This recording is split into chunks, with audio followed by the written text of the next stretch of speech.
script to screen. I have nowhere else to go! In a huge homeless encampment right around the corner. I don't know how much longer I can do this. No Address, the award-winning film, now becomes No Address, the novel and audiobook narrated by Ashanti. Well, that was a trailer for a brand new novel that drops today. It's called No Address, and it's taking a deeper look into homelessness in America. That's right. We're joined by Ken Abraham. He's a 15-time New York Times best-selling author. Welcome in. Thank you, Stephanie. Thank you, Laura. Great to be with you all. So nice to have you, and congratulations. I know this was a passion project for you. Tell us why you felt it was important to tell this story. It was a passion project for me, but it's almost a negative, actually, because I live in this area.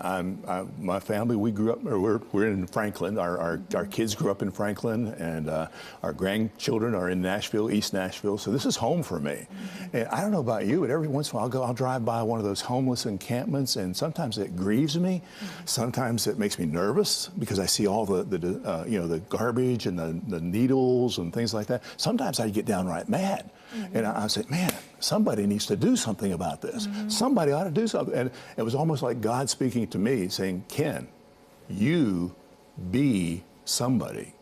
So I don't have a lot of money to throw at a situation, but what do? I'm a writer. So I said, I want to write a story that's going to help bring awareness to this situation, because it's all over America right now, and it's a serious deal. Mm-hmm. I love how you mentioned that. It stirs up so many different emotions. So what can we expect when we read this book, this novel? It looks incredible. Oh, thanks, Laura.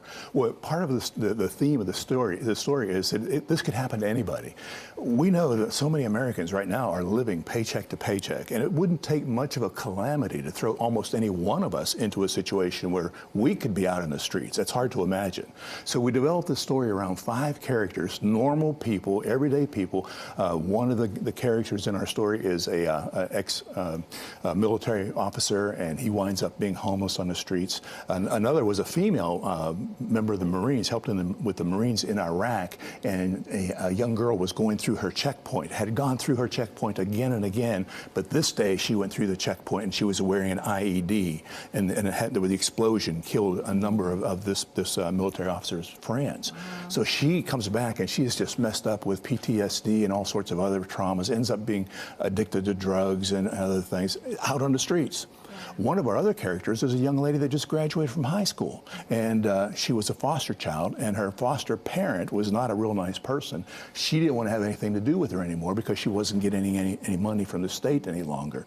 And so she basically threw her out in the streets. She had nowhere to go, had no food, had no resources, and so she's out in the streets. So we wanted to tell those kind of stories, that this really could happen to any one of us with a series of bad circumstances. So these are real people. It is a book of fiction. It's a novel, which is a little different for me. I usually write with major newsmakers and that sort of thing. We collaborate, everybody from Buzz Aldrin to Chuck Norris to Bill Frist here in Nashville. Others I've written with, but this is different for me, and so it really was a work of passion. Well, I know you recently had a launch party, and I think we have some video we want to show of that. Oh, wow. Held at the Nashville Rescue Mission. Tell us why that was important to hold it there. Well, it's important for a lot of reasons, but especially for the idea of what we're trying to do, because most of us say, well, what can I do about homelessness? Mm-hmm. It's just such an enormous problem. I can't deal with that. So what do? You help those people who are already doing it.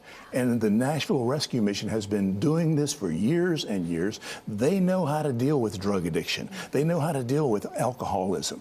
About 70% of the people who are on the streets, in our parks, living under the trees and other places, they have mental issues, mental illness issues. Nashville Rescue Mission, they've been dealing with those kind of things for a long time, and they're doing an excellent job. So we wanted to have an event there. There are other ministries and civic organizations here in Nashville. Nashville is doing a good job in dealing with homelessness, but there's just so much more to do. The Bridge Ministry has been here for 20 years, working under the Jefferson Street Bridge every Tuesday night, feeding homeless people, helping people get clothing and getting out of the cold. So there are a lot of good ministries right here in Nashville. You can jump in and help somebody if you really want to. And you are with this book. Thank you yes, so much. Thank you so much. The No Address novel launches today. You can read more online at noaddressmovie.com/novel.